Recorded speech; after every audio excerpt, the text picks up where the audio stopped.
Graça e paz, amados de Deus, você está no seu nosso Ponte Teológico, estamos aí para mais um review, um review atualizado, né, da Bíblia de Estudo NAA.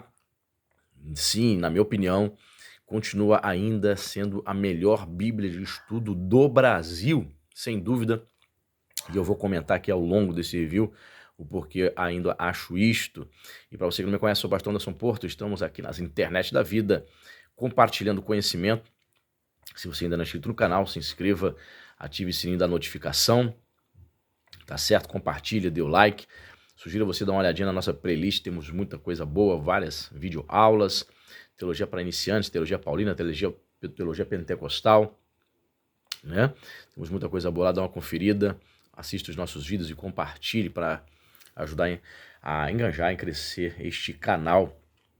Pois é uma Bíblia de quase 3.000 páginas, uma Bíblia que me surpreendeu muito, né? Estamos aí na expectativa de que saia a Bíblia de Estudo do Thomas Nelson, né? Se sair igual foi publicado lá nos Estados Unidos ou americana, talvez ela se equivalha possa se equiparar a Bíblia de Estudo em A, mas só vendo em mãos mesmo, né? Eu vi um pequeno review em inglês, né? Um review de um youtuber americano, da Thomas Nelson, mas por enquanto em língua portuguesa temos ela. Então, por que ela ainda é a melhor, na minha opinião? A grande quantidade de notas explicativas e a grande quantidade de artigos, né? Além dos mapas lá no final, que é de praxe da Sociedade Bíblica do Brasil, e concordância. Então, temos aí quase 3.000 páginas. Por exemplo, eu tenho Bíblia de Estudo, tem Bíblia de Estudo aí que chega a 1.800 páginas no máximo. Praticamente só o texto bíblico, quase mais nada. Então, ela aqui é uma verdadeira biblioteca, né? E vou mostrar algumas coisas para você. Já passei já para a apresentação. Já me adianto, né? Onde temos aqui o primeiro artigo. Antes de chegar no livro de Gênesis, né, propriamente dito, ele vai trazer esse artigo aqui, visão geral da Bíblia, o plano de Deus para a história, Cristo no Antigo Testamento. Então temos 1, 2, 3, 4, 5 páginas. Cristo como último Adão, Cristo mediador, 5 páginas. Um artigo aqui, né? 5 páginas, interessante, antes de entrar no Antigo Testamento, propriamente dito. Tá? Aí vem aqui, ó, Teologia do AT, mais um artigo, antes de entrar em Gênesis. Os componentes da história, então temos, ó, 1, 2, 3, 4, né? 4, 5 páginas para falar sobre a Teologia do AT. Aí, mais um artigo aqui falando sobre Êxodo, ó. A data do Êxodo, argumentos para a data anterior ao Êxodo. Conclusão. Certo? Que mais? Introdução ao Pentateuco. Agora, ele vem numa introdução ao Pentateuco. O nome do Pentateuco. E só lembrando a você, aqui embaixo nos comentários, nós temos parcerias aí com os cursos básico, médio, filosofia, básico, médio e bacharel em teologia, cursos EAD. Se vocês adquirirem esses cursos, nós vamos ser abençoados também, uma parceria que o canal tem aí, tá bom? E se você deseja ser apoiador do nosso canal, embaixo também nos comentários tem um apoia-se a partir de R$5, você pode tornar seu apoiador mensal e você vai fazer parte do grupo do WhatsApp da família Point, tá? E que mais? Você vai também, quando nós batemos a meta, você vai concorrer aí, né? Quando batemos a meta financeira, a livros de teologia mensalmente, livros que vamos sortear para os apoiadores do canal, tá certo? Ó, na introdução ao Pentateuco temos 1, 2, 3, 4 páginas, mais 4 páginas de artigo, só falando sobre o Pentateuco. Aí vem agora a introdução de Gênesis, o primeiro livro de Moisés chamado Gênesis. Você vai ver quantas páginas tem, né? Tem Bíblia de Estudo que mal tem, apenas um parágrafo, ou apenas uma página, dando introdução, de adiantar propriamente no livro, né? Veja quantas páginas, ó, 1, 2, 3,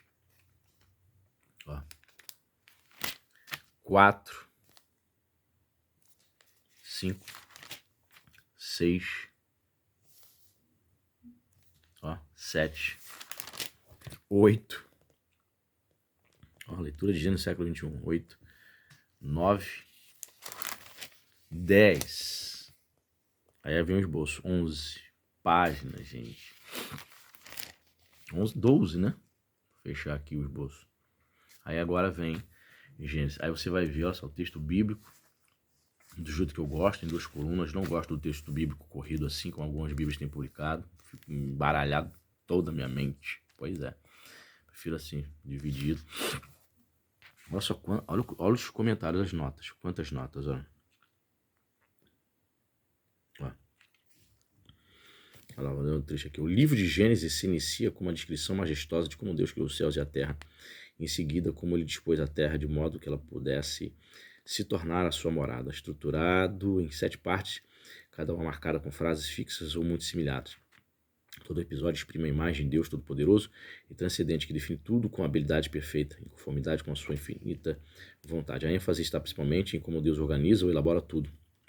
A estrutura narrativa é a seguinte: depois de apresentar o cenário, o autor descreve os 6 dias de trabalho e o 7º dia, o sábado de Deus. Cada um dos seus 6 dias de trabalho segue o mesmo padrão. Começa com disse Deus e termina com houve tarde e manhã.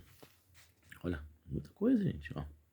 Aí começa o versículo 1, propriamente dito lá, no princípio, né? Bereshit bara Elohim, primeira frase de Gênesis, né? Ó, este versículo de abertura pode ser classificado como um resumo que introduz toda a passagem ou pode ser lido como o primeiro acontecimento. A origem dos céus e da terra em algum momento antes do primeiro dia, incluindo a criação da matéria, do espaço e do tempo. Este segundo ponto de vista, a origem dos céus e da terra, é confirmado pela afirmação dos autores do Novo Testamento, segundo quem a criação se deu a partir do nada, conforme diz lá Hebreus 11:3 e Apocalipse 4:11.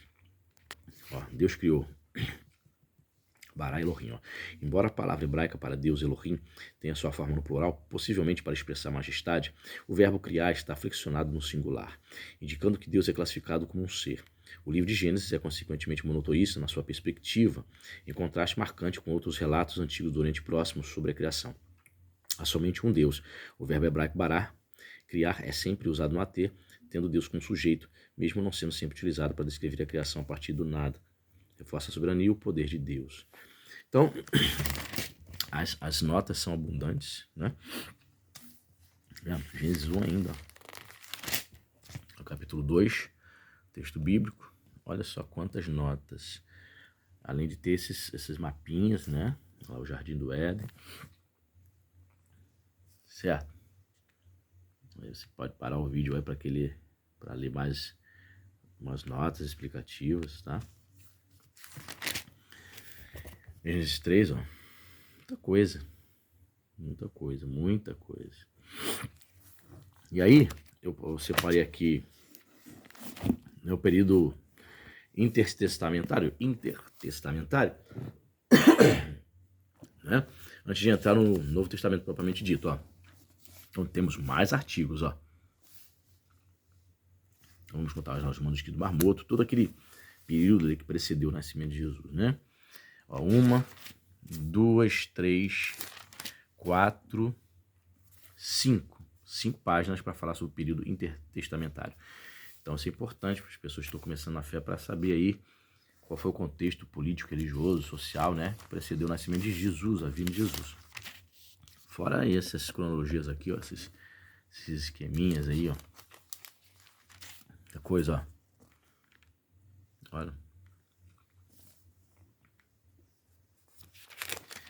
Aí vem mais um artigo, ó, interessante, o Império Romano e o mundo greco-romano na época do Novo Testamento. Ó, mapas. Show de bola, né? História da primeira revolta judaica.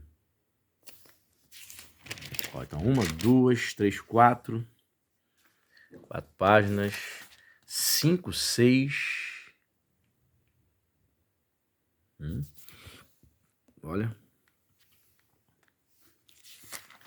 6 páginas nesse artigo tem para falar do Império Romano. Aí tem outro artigo, antes de chegar em Mateus, ó. Grupos judaicos na época do Novo Testamento, ó. Vai falar sobre os saduceus, os essênios, ó. Entendeu? Olha lá, os fariseus.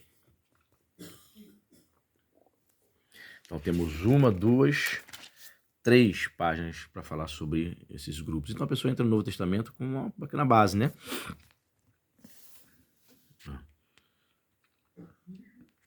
Falar sobre os manuscritos do Mar Morto. Os manuscritos do Mar Morto acusam os fariseus como buscadores de coisas agradáveis, isto é, de transmitir interpretações cômodas para o povo. Olha só. Jesus também esteve vulnerável a esta crítica em algumas áreas de seu ensino, especialmente em sua indiferença em relação às questões de pureza ritual e observância do sábado. No entanto, ele é ainda mais rigoroso do que Moisés no que tange a justiça. Olha aí. Separar o vídeo para ler aí o restante aí, ó. Certo? Aí agora sim, entra o Novo Testamento. Ó. E aí, antes de entrar em Mateus ainda, ó, temos mais um artigo, a Teologia do NT, ó. Resumo. Para falar sobre o já e ainda não, né? Sobre o reino de Deus, a vinda do reino de Deus. Que aqueles que conhecem, existe um teólogo luterano chamado Oscar Cullmann, que escreveu uma Cristologia do Novo Testamento nos anos 50, publicado, bem, estava sendo publicado pela Hagnus, né? Não sei se ainda estão publicando. Ele que vai enfatizar esse tema do já e ainda não acerca do reino de Deus. 1, 2, 3, 4, 5, 6. 6 páginas para falar sobre a teologia do NT. Mais um artigo, antes de entrar em Mateus. Ó. A data da crucificação de Jesus. Ó. O início do ministério de João Batista, o 15º ano de Tibério César, argumentos a favor de 30 depois de Cristo, a crucificação de Jesus no dia da preparação da sexta-feira. Tá vendo? 1, 2, 3 páginas falando sobre a crucificação de Jesus. Tem mais? Tem, ó. Lendo os evangelhos e atos, ó. Você entende? Ó? Gênero, perspectiva, as características dos evangelhos e atos, ó. Interessante. 1, 2, 3, 4, 5 páginas para esse artigo possui. Agora sim, entramos em Mateus. Aí vem a introdução, autor e título. Tá vendo? Esse vídeo aqui eu tô fazendo, tô trazendo muito mais detalhes que eu não trouxe no primeiro review que eu fiz quando quase 2 anos atrás, né? Eu ganhei essa Bíblia de presente quando ela saiu. Olha, data, tema, cronologia. Então, 2, 3, vamos ver quantas páginas. 4, mapinha, esboço, 5, 6. Então, temos 6 páginas aí, trazendo aí uma introdução. Antes de entrar em Mateus propriamente dito, entra Mateus, aí tem um texto bíblico, e as notas sempre abundantes, olha. Vou dar um pulinho rapidinho aqui em Mateus 5, Sermão do Monte, para você ver o que ele comenta. Ó, mapinha. Né? Mateus 5, vamos lá. É a bem-aventurança. As bem-aventuranças, ó. É a versão, né, NAA, atualizada. Bem-aventurados os pobres de espírito, porque Deus é o reino dos céus. Então ali interpreta que ele explica aqui, ó. Bem-aventurados, muito mais do que um sentimento temporário ou circunstancial de felicidade. Este é um estado de bem-estar no relacionamento com Deus que pertence àqueles que respondem ao ministério de Jesus. Os pobres em espírito são aqueles que reconhecem que necessitam do auxílio de Deus. Deles é o reino dos céus. O reino pertence aos que confessam sua falibilidade espiritual, sobre o contraste com as 7 primeiras bem-aventuranças. Aqui o versículo 4, os que choram, né? As perdas espirituais, emocionais ou financeiras resultantes do pecado devem levar ao pranto e a um anseio pelo perdão e cura divinos. Bem-aventurados mansos, ó. São aqueles que não se impõem sobre os outros a fim de promover seus próprios interesses com base na força, mas que não obstante herdaram a terra por confiarem que Deus tem o controle sobre os resultados dos acontecimentos. Lá, os limpos de coração, ó. São aqueles cuja busca por pureza e retidão afeta todas as áreas da sua vida, de verão a Deus. Observe o cumprimento disso em Apocalipse 22:4. Confira nota de João 1:18. Em contraste com as tradições judaicas, que enfatizavam exageradamente pureza ritual externa, Jesus ensinou que o mais importante era a pureza do coração. Aqui os 5 discursos de Jesus, tá vendo? É isso. Deixa eu mostrar mais um pouco aqui. No final, tem mais artigos. Ó. Depois do Apocalipse, vem alguns artigos. Quase que fosse uma mini teologia sistemática. São os auxílios. Ó. Plano de vida, salvação. Mais um artigo aí. Doutrina bíblica, uma visão geral. O que mais? Várias páginas. Olha quantas páginas. Doutrina bíblica. Caramba. Vou falar sobre os atributos de Deus. Como se fosse uma mini sistemática. Isso tudo atrás, depois do Apocalipse. Antes de chegar dos mapas, vamos chegar na concordância. Entendeu? Aqui é muita coisa. Vou até pular aqui. Adiantar aqui, ó. Deixa eu me adiantar. Interpretando a Bíblia. Mais um artigo aqui, ó. Requisitos de interpretação. Então temos um pouco aqui de hermenêutica. Certo? Aí dou um pulinho, mais um pulinho, avanço. Aqui, mais um artigo. Lendo a Bíblia. Como ler a Bíblia. Lendo a Bíblia teologicamente. A Bíblia é canônica. Tá vendo? Artigos abundantes. Por isso que ela tem quase 3.000 páginas. Muita coisa. História da salvação. As línguas originais da Bíblia. Olha, tem até aqui o alfabeto. Olha, alfabeto hebraico. Ó, falando sobre a pontuação maçorética. As línguas originais da Bíblia. Show de bola. Ó, a confiabilidade da Bíblia, a arqueologia e a Bíblia. Então, meu filho, o cara sabe nada, tem livro nenhum de teologia. O cara compra essa Bíblia aqui e já deixa de ser bobo. Já não é mais inocente. Já é um cara que vai ter uma pequena base, vai ter algo a dizer. Né? Não deixa você aqui às cegas. Olha, até o alfabeto, ó. Transliteração de palavras gregas, alfabeto grego aqui, ó. Caramba. Fala sobre Septuaginta, ó. Que mais? Como o NT cita e interpreta o AT. Muita gente tem dificuldade em relação a isso. Então, o que você acha? O que mais? Tem mais. A história da salvação. No AT, preparando o caminho para Cristo. Enfim. Muitos artigos. Aí lá no final tem concordância. Né? E mapas, né? Tá aí.